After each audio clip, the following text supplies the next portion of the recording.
Olá a todos, né? Muito boa tarde. Estamos voltando, né? E seguindo com a nossa programação do Dia do Físico. Então, sejam muito bem-vindos. Estamos aqui, temos a honra, né, de ter a presença em peso de duas mulheres arretadas, que nem diz o outro, né, na ciência, duas mulheres que têm deixado sua marca ao longo dos anos, né, na história da ciência brasileira. Então, tenho o prazer de apresentar para vocês aí a professora Márcia Begali, né, ela é professora da UERJ, possui graduação, bacharelado em 1979 e licenciatura em 1980, isso em Física pela Universidade Estadual de Campinas, mestrado em Física pelo Instituto de Física Teórica e doutorado em Física fora do país, na Alemanha, precisamente. Atualmente, ela é professora associada da Universidade do Estado do Rio de Janeiro, trabalha com Física de altas energias, participando atualmente de vários experimentos, né, como o experimento D0, o Fermilab, do experimento do Atlas, LHC, do CERN, realiza o Masterclass, né, que é conhecido de todos nós, tivemos o prazer de tê-la aqui conosco já algumas vezes, né, ano passado lá em Sobral. E é isso, então com vocês a professora Márcia Begali.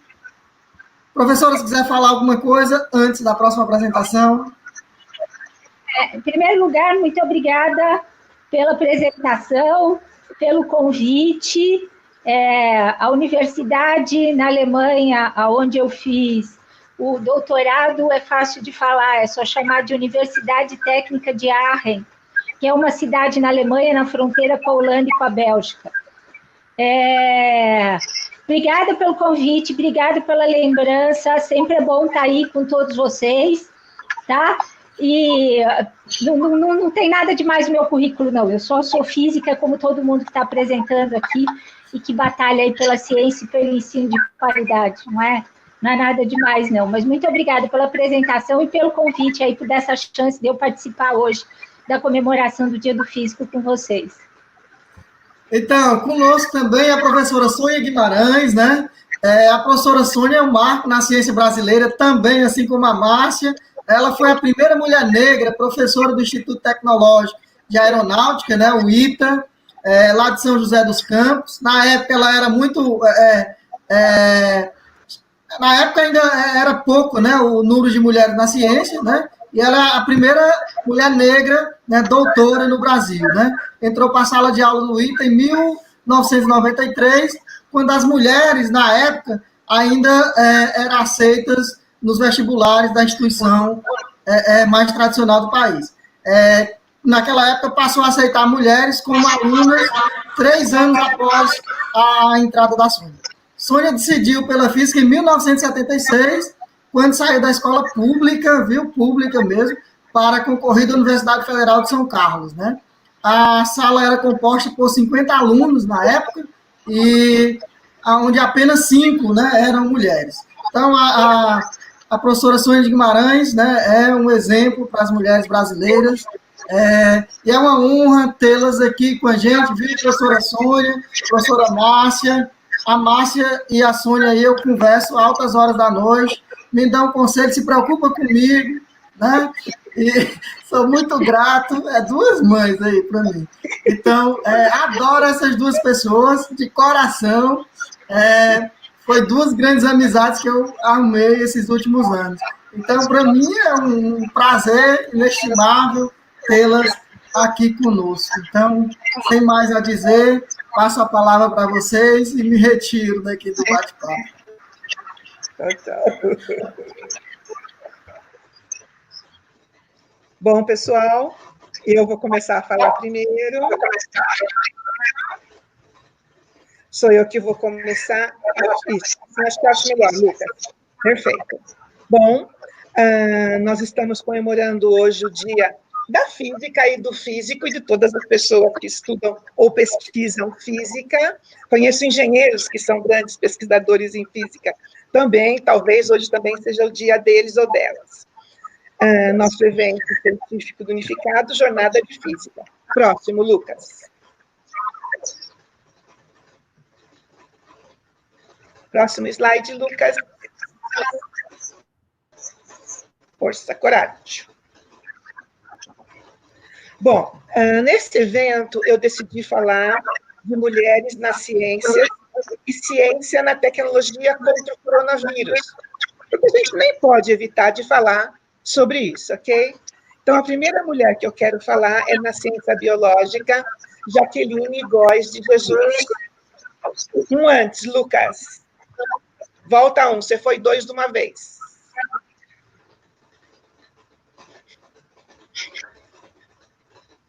Lucas, isso. Jaqueline, professora, doutora, liderou a equipe no Instituto. O que está acontecendo, Lucas? Problemas? Você quer que eu mude? Jaqueline liderou a equipe no Instituto de Medicina Tropical da Universidade de São Paulo, USP, ao sequenciamento do genoma. Acho que você tem que desligar o teu, Márcia. Desligar o teu microfone. Isso. A Jaqueline liderou a equipe do Instituto de Medicina Tropical da USP ao sequenciamento do genoma da variante de coronavírus. E ela fez isso em tempo recorde. Esse sequenciamento é o que se faz para trabalhar em cima do danado, do vírus danado que está transformando a vida do mundo. E esse sequenciamento abre possibilidades para descobrir a vacina. A Jaqueline foi a primeirona aqui no Brasil, ela liderou uma equipe para fazer isso aqui no Brasil em tempo recorde. Próximo, Lucas. E além de estudar estudar o coronavírus, a Jaqueline também estuda, Lucas, ela também estuda o Zika vírus e a dengue há anos. E também está fazendo estudo, o que está acontecendo, que está aumentando tanto esses vírus, essas epidemias e tudo, principalmente no Brasil e no mundo. Próxima, Lucas. Próximo slide. Também gostaria muito de falar de uma mulher negra na ciência matemática. Ela se chamava Gladys May West. A Gladys é conhecida por suas contribuições no modelamento matemático do formato da Terra. E o trabalho dela no desenvolvimento nos modelos do satélite geodésico que foram incorporados ao Sistema Global de Posicionamento, o GPS. Próximo, Lucas. Portanto, a Gladys é uma das que colaborou para que, esse é o sistema geodésio, ela colaborou com o GPS. GPS é tudo agora, né? A gente não consegue mais fazer nada sem o GPS. Uma mulher negra trabalhou e cooperou para o seu desenvolvimento. Próximo. Quero também falar da Thalícia. Ela é uma perita em estatística e se tornou, em 2014, a primeira negra professora titular do Departamento de Matemática Harvard Moody College, de Claremont, Califórnia. Apesar de tudo que estão dizendo aí sobre estatísticas, porque é bem a estatística que define o isolamento social, estatística é, acima de tudo, uma ciência exata que estuda a coleta, a organização, a análise e registro de dados por amostra. Portanto, quando um ministro da ciência diz que estão usando, um ministro da saúde diz que estão usando a estatística de forma errada, colocam números errados, repensem isso, ok? Porque quando a estatística define, ela está baseada em um estudo muito aprofundado de dados reais que ela está usando para fazer essa ciência. Próximo slide, Lucas. E segundo a Thalícia, ao tomar controle de seus dados, sua temperatura, a temperatura do teu corpo, tua pressão, você tomando medidas diárias, ou num período bom, você tomando medidas diárias sobre si próprio, você se torna um especialista no seu corpo. Se vocês tiverem oportunidade, assistam o talk dela, o TED Talk dela.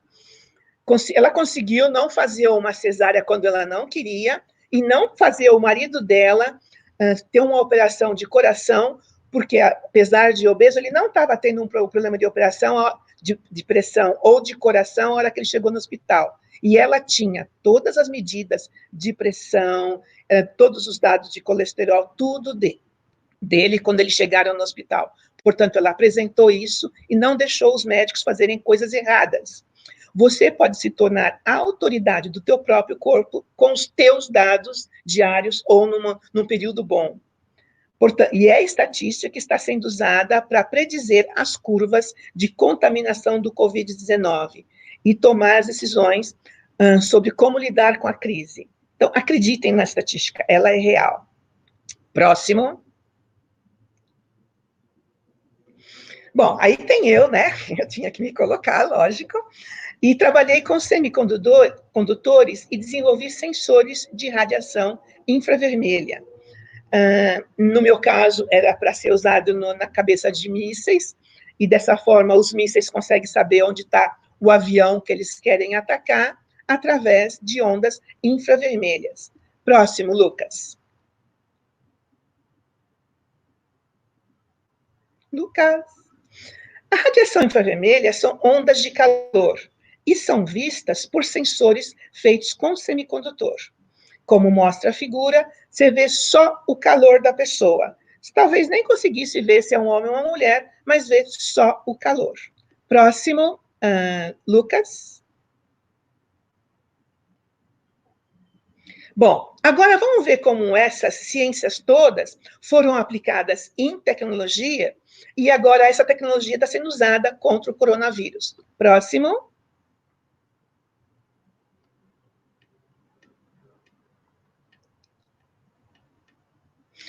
O que a Gleides fez, o GPS que ela ajudou a modelar e a inventar, é o que eles estão usando hoje para definir o isolamento social em São Paulo e no Brasil. É através do GPS do teu celular que as pessoas, quem está fazendo essa variação, vê onde você está, vê onde está toda a população de uma cidade, ou de um estado, ou de um país, e vê se o isolamento social está sendo realmente efetivo ou não, e definitivamente não está, né? O pessoal não está nem aí, continua saindo de casa. Próximo.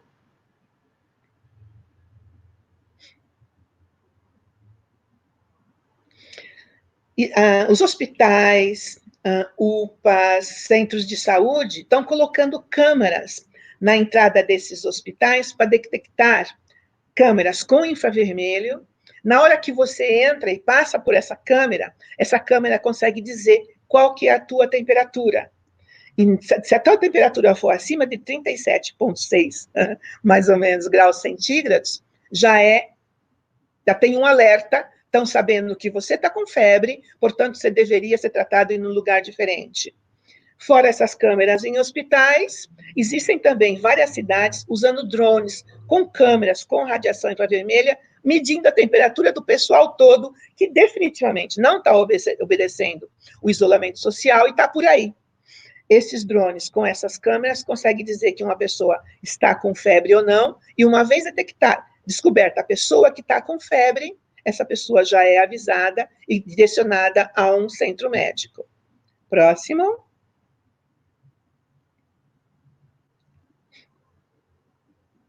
E é também com infravermelho ou câmeras termográficas que eles vêm pertinho assim de você, com eles chamam de termômetro, mas é uma câmera termográfica com infravermelho, eles colocam assim pertinho da tua testa e dizem qual é a tua temperatura. Ali dentro tem uma célula infravermelha feita com semicondutores, não precisam nem encostar em você. Só a onda de calor que você está emitindo, você já consegue, a tua temperatura já é medida, e assim eles estão sabendo se você está dentro ou fora do pessoal que tem que ser alertado para tomar mais cuidado sobre o contágio. Próximo.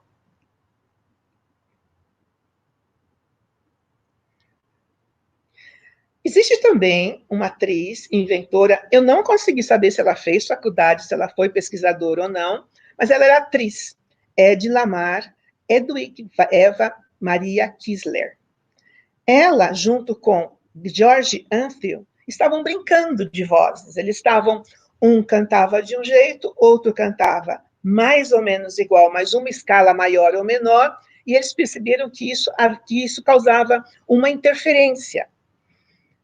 Com esse descobrimento, com essa ação, com essa interferência, eles criaram um sistema de comunicações para as Forças Armadas dos Estados Unidos, que serviu de base para a atual telefonia celular, para o Wi-Fi e para as imagens da televisão digital.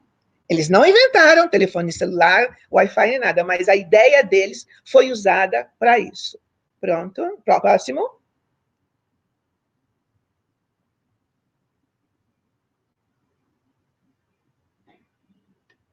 Próximo. Na realidade, eles criaram um sofisticado aparelho de interferência de rádio. E essa interferência de rádio foi usada para despistar radares nazistas. Os radares nazistas ficavam perdidos e não conseguiam ver o que eles eram supostos ver. Próximo.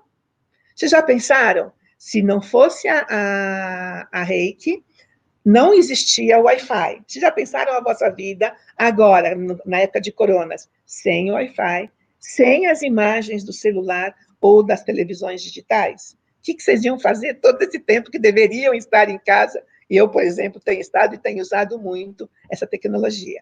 É isso, pessoal. É isso que eu gostaria de falar. Muito obrigada.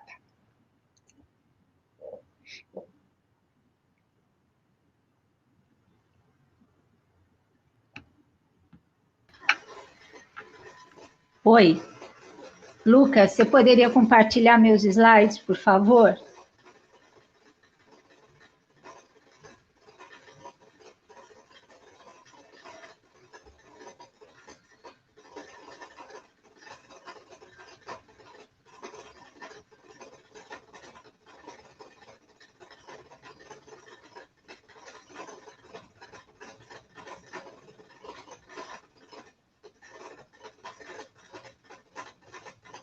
Oi, Lucas, você me ouve? Você poderia compartilhar meus slides, por favor? Ah, obrigada.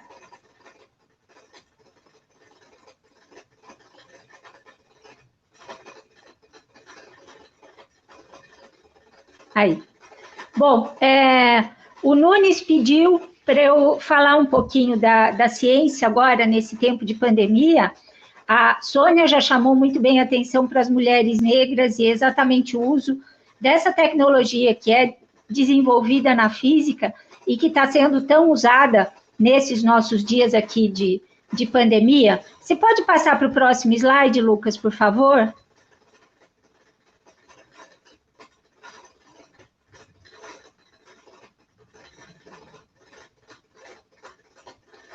Bom, não sei se todo mundo consegue ler, mas eu acho que uma das coisas boas que está acontecendo com todo esse problema da pandemia é que ciência virou uma das coisas mais importantes do nosso dia a dia. Não tem uma mídia, seja social, seja televisão, seja rádio, seja o que for, que não fale dos resultados da ciência, das pesquisas, dos desenvolvimentos, da preocupação, tanto na parte da pesquisa para as vacinas, análise de medicamentos já existentes para tratamento da Covid-19, como desenvolvimento de novos medicamentos, estudo dos diferentes tratamentos que estão sendo feitos, as estatísticas, e que infelizmente inclui a estatística do crescimento de mortes nos diversos países.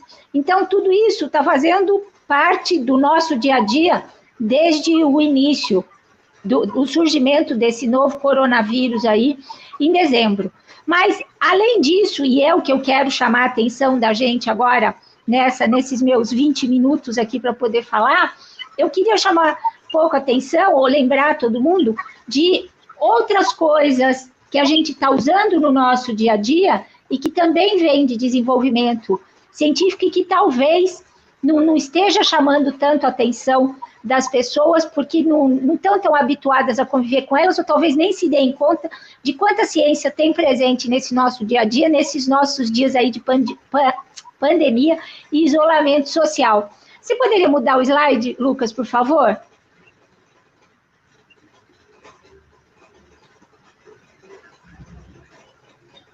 Aqui. Isso é um esquema para chamar a atenção de uma coisa. Ciência começa a ser desenvolvida quando a gente faz o que se chama de pesquisa básica, que é quando a gente começa a pesquisar um fenômeno, um animal, um vírus, uma doença, uma planta, seja o que for, tá? E não se conhece nada a respeito, e começa a se estudar isso, e conforme a gente, normalmente, essa pesquisa básica, ela vai ser realizada em universidades e centros de pesquisa, e claro que quanto mais a gente vai conhecendo sobre isso, mais a gente vai podendo repassar isso para os outros. Então, obviamente, essas pesquisas alimentam a educação, e a educação vai alimentar a pesquisa, porque se a gente não ensinar o que a gente sabe, isso morre com a gente. Então, a gente tem que passar para as próximas gerações. Mas esse conhecimento também vai, aos poucos, permitir que essa pesquisa seja aplicada em alguma coisa.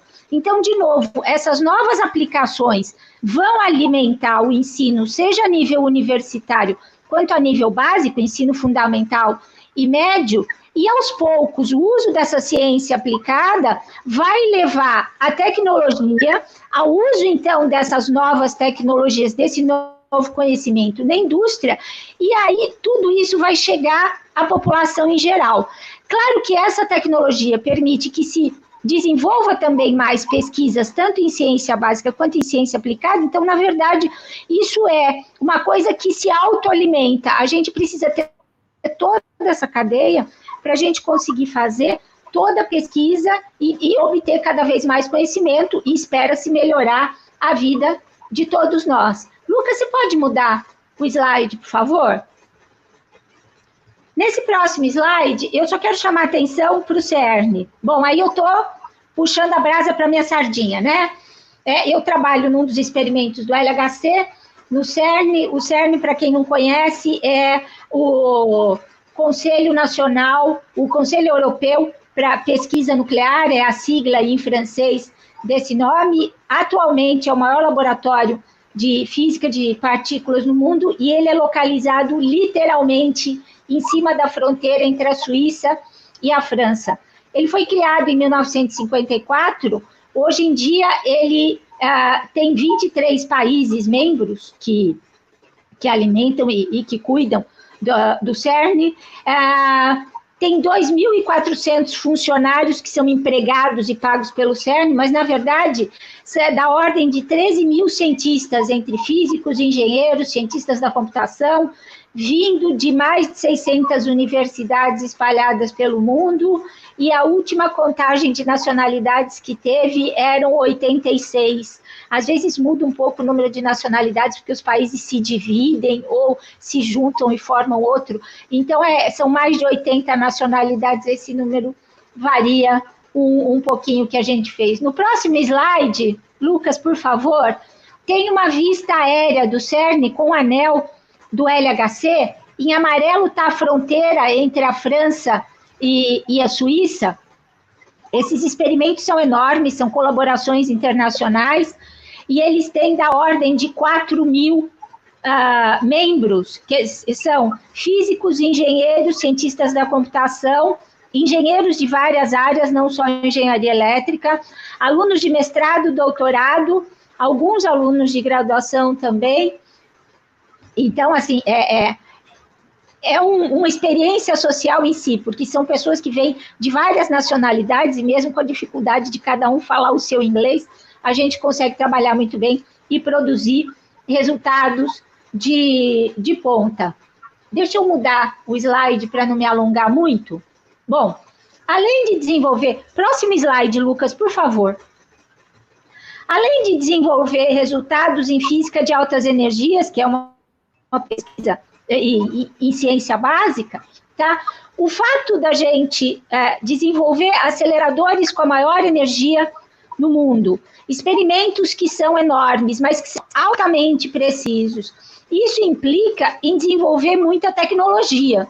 Além disso, física de partículas se faz desde que o Cesar Lattes, o Powell e o Occhialini descobriram o meson pi, ou pion, em 1947. Então, é uma ciência que já tem muito tempo e muito conhecimento também já veio dela.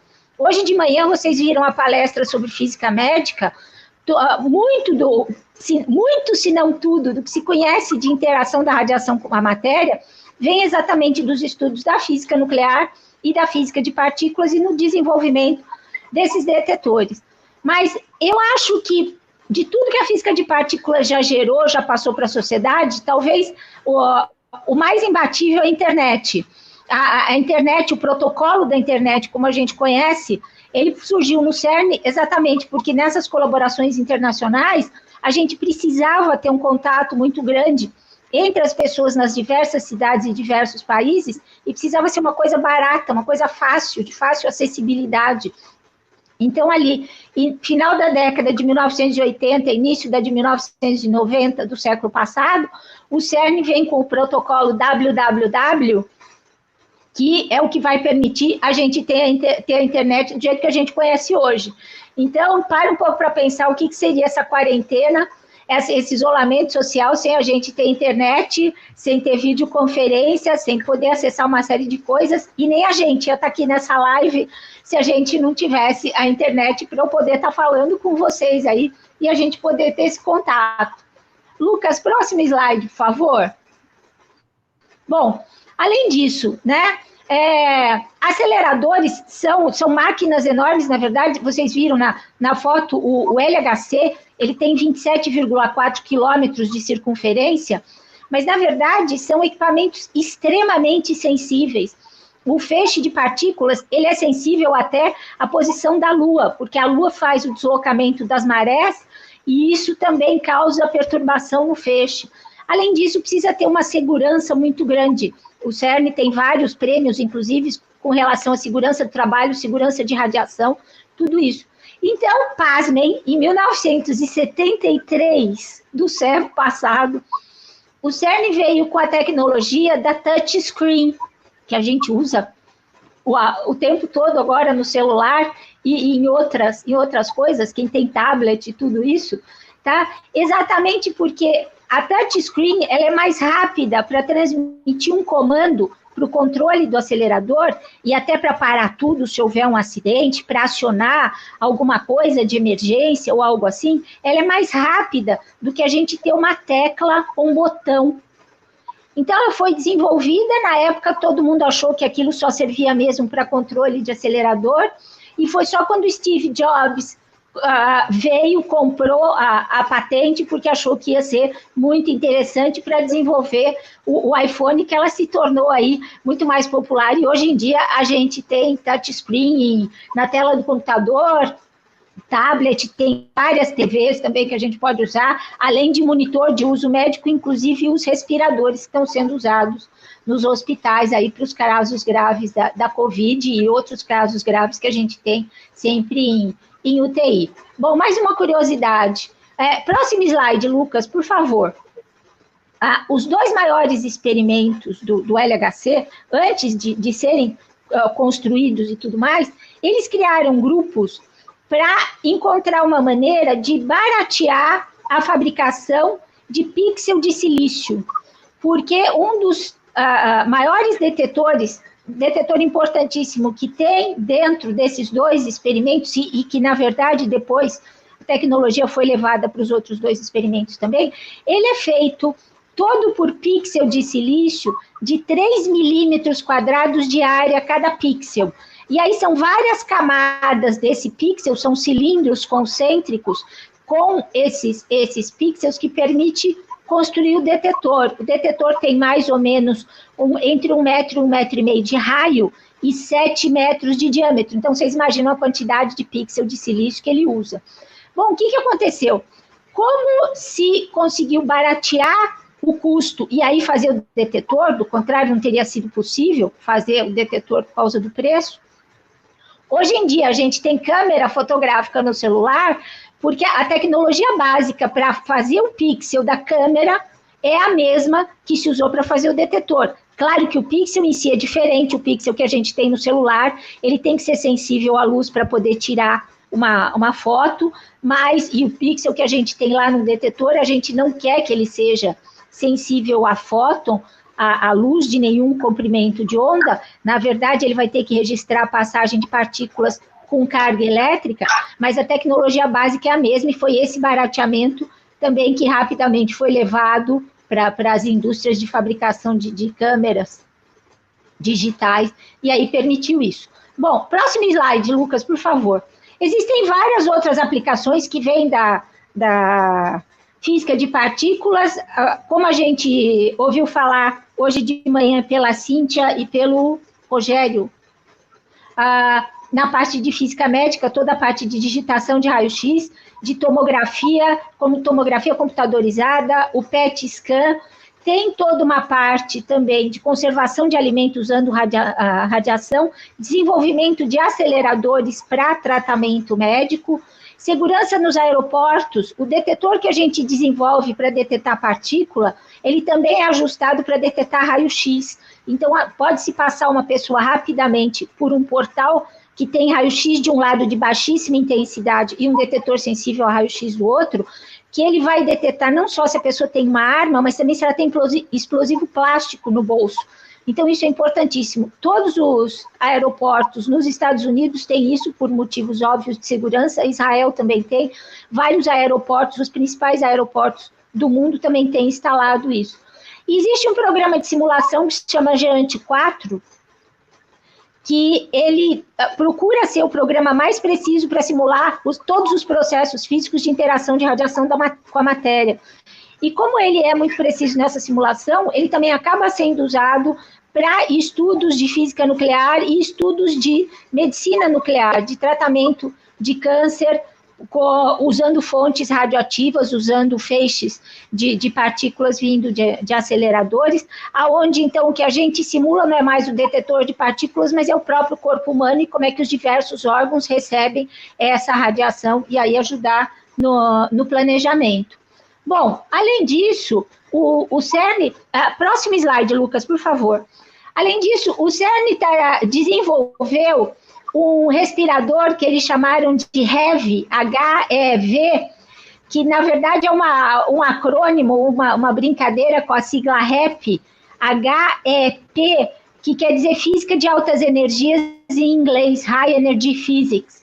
Eles desenvolveram no CERN, é um respirador de baixo custo e que também já tem toda uma parte computadorizada para fazer um monitoramento do paciente e também mandar esse sinal até para um outro lugar, falando já do paciente, fazendo todo um levantamento de dados da progressão do paciente que está entubado, para mandar tudo isso daí. E a tecnologia que foi usada nesse ventilador, ela é principalmente a tecnologia utilizada no experimento LHCb, um dos 4 experimentos do Atlas, e que, na verdade, tem como base todo o controle de gás, de alimentação de gás que se faz dentro dos detetores do LHC, inclusive com toda a parte de segurança, de reaproveitamento do gás, quando é o caso, de filtragem muito boa dele e de uma proporção de gases, assim, com uma precisão muito alta,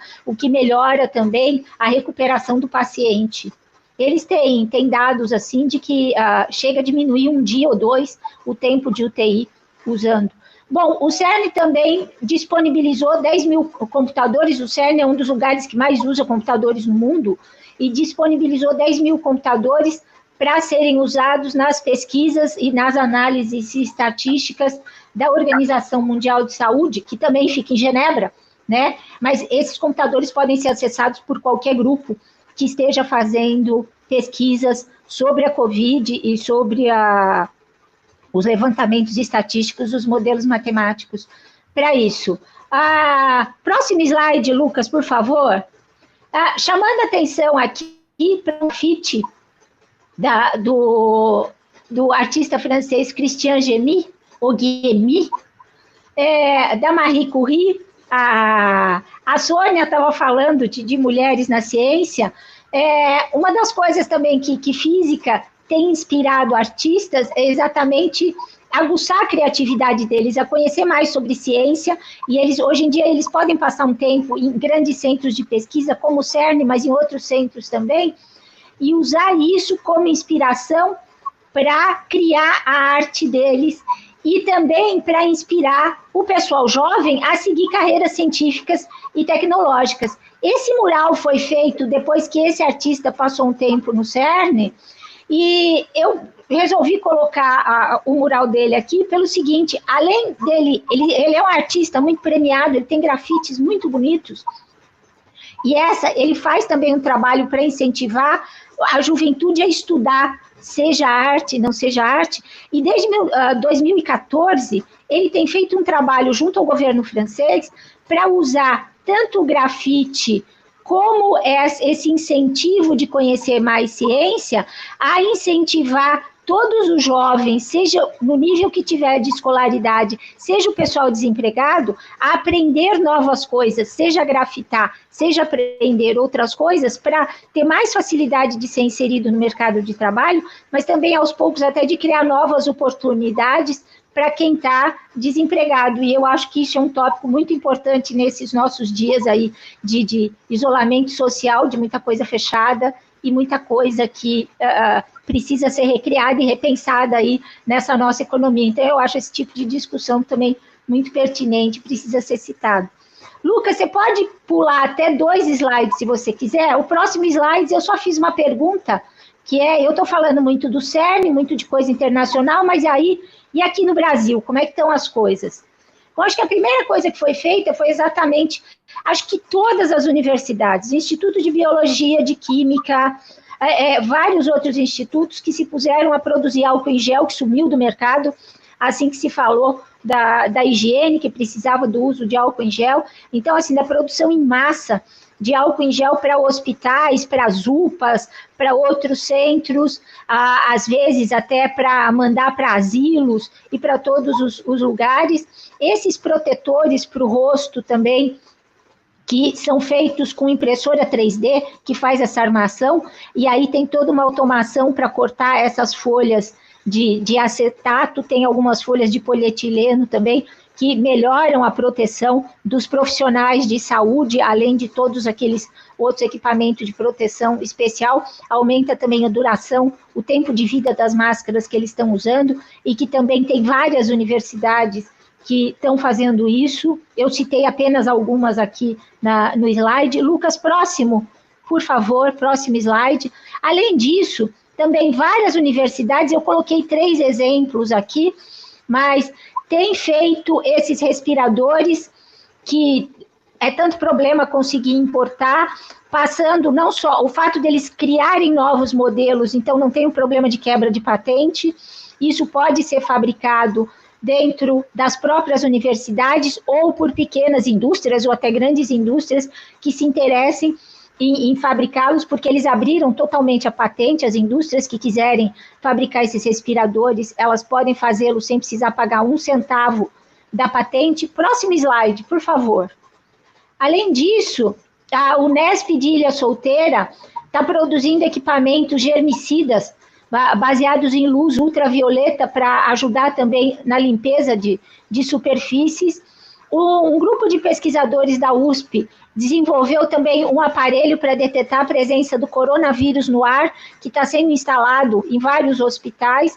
E a Alerj, aqui no Rio, a Assembleia Legislativa do Estado do Rio de Janeiro, eu escrevi vai doar, mas hoje fiquei sabendo que já está repassando 5 milhões à Universidade Federal do Rio de Janeiro para produzir 5.000 respiradores que foram desenvolvidos na COP. Para quem não sabe, a COP é o maior programa de pós-graduação em engenharia da América Latina, que são esses respiradores, então, que eles vão produzir esses 5.000 aí a toque de caixa, com colaboração de alunos, de professores e tudo isso. E além de criar os respiradores e de criar esses outros equipamentos, existe também um trabalho voluntário, principalmente dos professores da engenharia, em consertar respiradores que estão quebrados, para que seja rapidamente consertado, às vezes até fabricando, dando um jeito ali com peças e tudo mais, para que esses respiradores retornem para os hospitais e possam voltar a ser usados, diminuindo a fila de espera que a gente tem hoje em dia. Bom, além disso, próximo slide, por favor. O Instituto de Física Teórica, que hoje faz parte da Unesp, tem o professor Krenkel, que tem desenvolvido modelos matemáticos ligados aí a toda essa parte da epidemiologia, mas o legal é que ele não desenvolve só o modelo matemático porque ele é físico teórico, mas isso está sendo desenvolvido dentro de um grupo na Secretaria de Saúde do Estado de São Paulo, exatamente para ajudar o governador e os prefeitos a planejarem melhor se faz isolamento social, aonde isola, onde não isola, onde é que pode abrir, como é que circulação das pessoas, como é que pode facilitar um pouco esse acesso ou não, e todo esse controle. A Universidade Federal de Pelotas também tem desenvolvido vários modelos matemáticos e, inclusive, já está fazendo testes aí em todo o Brasil. Acho que todo mundo viu no noticiário que, inclusive, por causa de fake news, pessoas chegaram até a ser presas por causa disso. Eles estão fazendo um levantamento nacional para exatamente dar melhor condição de Ministério da Saúde e os governos em geral poderem tomar decisões de quando isolar, quando não isolar, que nível fazer o isolamento e tudo mais. A Federal do Rio Grande do Norte também foi a principal universidade na elaboração do protocolo clínico para o manejo de pacientes, que tem sido muito importante, principalmente agora que os hospitais estão ficando lotados. E em Fortaleza, a UFC tem feito uma organização que tem sido citada como exemplo em vários lugares, exatamente de articulação institucional com as autoridades de saúde dos estados e dos municípios. Tem sido um modelo, pelo menos eu já ouvi vários elogios, inclusive de pessoal internacional, que até perguntou para mim se eu sabia onde é que ficava o Ceará. Mudando de slide, por favor. Lucas, agora eu vou tentar ser mais rápida nesses últimos 3 slides aí, porque eu já estou estourando o meu tempo. Na UERJ existe um laboratório de computação que é ligado ao experimento CMS, que também é uma sala com muitos computadores para processar a quantidade de dados que se gera no experimento desses, mas que hoje em dia também está sendo usado para esses 4 projetos que vocês podem ver no final do slide, exatamente para esses estudos, não só os estudos estatísticos, mas também para simulações várias dentro desses modelos. E não são só grupos brasileiros usando isso, mas também tem grupos chineses e americanos que fazem parte dessa colaboração. Próximo slide, por favor.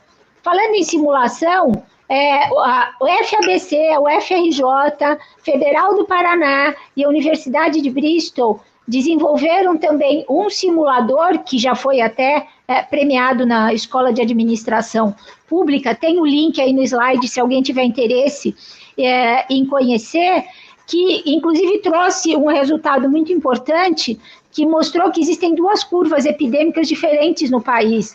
Uma para pessoas de melhor condição social, chamadas de ricos, e outra para a população mais pobre, e que mostra que, na verdade, na população mais rica, o número de pessoas doentes e de morte já começou a diminuir, enquanto é na população mais pobre que tanto o número de casos testados positivos, como infelizmente de mortes também, é que ainda tem crescido, e daí o problema da gente não poder parar com o isolamento social hoje em dia. Próximo slide, por favor. O Laboratório de Processamento de Sinais da COP, com quem eu trabalho também no Atlas, eles são especialistas em inteligência artificial. Então, dentro dessa especialidade, já existia uma colaboração deles com o grupo de estudo de tuberculose, que também é ligado à Organização Mundial de Saúde, exatamente para reconhecer, não só para fazer o estudo estatístico de tuberculose. O Rio de Janeiro tem um problema sério com tuberculose nas favelas, tem muita gente doente de tuberculose, e nas favelas o número é muito maior ainda, e também de usar inteligência artificial para auxiliar o método na identificação da tuberculose quando ele pega o raio-x do paciente, inclusive para ver, para distinguir se ele tem tuberculose latente ou tuberculose ativa mesmo, porque os tratamentos são diferentes. E também para isolar pessoas com tuberculose latente, porque parece que em alguns casos elas podem transmitir também o bacilo da tuberculose. Claro que nesse momento esse estudo se faz mais importante ainda, porque se a pessoa tem tuberculose latente, ela provavelmente não sabe disso, e se ela pegar a Covid-19, ela corre um risco maior ainda de vir a falecer. Esse grupo também está trabalhando junto aos hospitais nos tratamentos de pessoas em estado grave devido à Covid-19, e então também o grupo do LPS está trabalhando com eles também exatamente para usar inteligência artificial na tentativa de desenvolver, de usar isso para facilitar e tornar mais rápida a decisão médica, a decisão de tratamento médico para esse paciente, principalmente os pacientes de estado grave, mas a ideia é pegar todo paciente que apresente algum sintoma. Além disso, eles estão ligados a quatro startups, essas startups, na verdade, foram criadas por alunos que fizeram mestrado e doutorado dentro do próprio LPS, e 3 deles fizeram doutorado em física de altas energias no experimento Atlas, exatamente para fazer esse monitoramento de acesso hospitalar, para monitorar pacientes que estejam em asilos, usar até mesmo o sinal do celular, que a Sônia mesmo falou do GPS, para monitorar não só o deslocamento das pessoas, mas também monitorar pacientes que não estejam em estado tão grave, ver a qualidade desses dados e, principalmente, rastrear e identificar fake news, que, infelizmente, também é uma grande doença hoje em dia e que pode causar até mortes, porque tem uma coisa muito complicada. Terminando, tá? Isso daí está dentro da... o próximo slide é o último, a conclusão. Isso, obviamente, está inserido, é um trabalho feito também junto com a Secretaria de Saúde do Rio de Janeiro, e tem Fiocruz, Fundação Oswaldo Cruz envolvida, e outras instituições de medicina. Minha conclusão acho que é relativamente óbvia, espero ter passado isso para vocês. A gente tem muitas universidades e centros de pesquisas envolvidos na luta contra a Covid-19, tanto na parte de pesquisas de novas vacinas, medicamentos e tratamentos, mas também toda essa parte de tecnologia, não diretamente médica, mas que auxilia a parte médica, que auxilia toda essa parte tecnológica de tratamento, de melhoria de tratamento. Eu acho que essa pandemia tornou muito clara a importância da ciência em todas as nossas vidas, nossas atividades em geral, tá? Eu acho que deixou claro a importância da vacina, e espero que pare essa coisa, esse movimento anti-vacina que se viu aí nos últimos 2 anos, apesar da gente ainda ver negacionismo e a gente ainda ver coisas desse tipo. A figurinha que vocês estão vendo aí do lado, na parte de baixo, do lado direito do slide, ela foi feita por um artista polonês que ficou 1 ano e meio no CERN aprendendo ciência, e ele disse assim que essa é a cara da pesquisa científica. Você tem o seu objeto, que é esse bichinho grande ali atrás, e a gente ainda está lá olhando o comecinho dele, e ainda não tem a ideia total do que está acontecendo, que é a situação que estamos hoje aí com esse novo coronavírus, mas eu acho que se todos nós trabalharmos junto, a gente vai achar uma cura, uma vacina para isso, todos nós vamos sair disso. Gente, fiquem em casa, vamos apoiar a ciência e façam ciência, venham fazer ciência com a gente, venham fazer iniciação científica, venham trabalhar com a gente, venham fazer o masterclass, se não der esse ano, o ano que vem, tem e-mail, tem contato da gente aí, não perde contato com a gente não, entre em contato, a gente por videoconferência pode fazer muita coisa, nós não paramos, nós estamos trabalhando diretamente aqui. Obrigada pela atenção, obrigada pelo convite, desculpa ter estourado o tempo aí.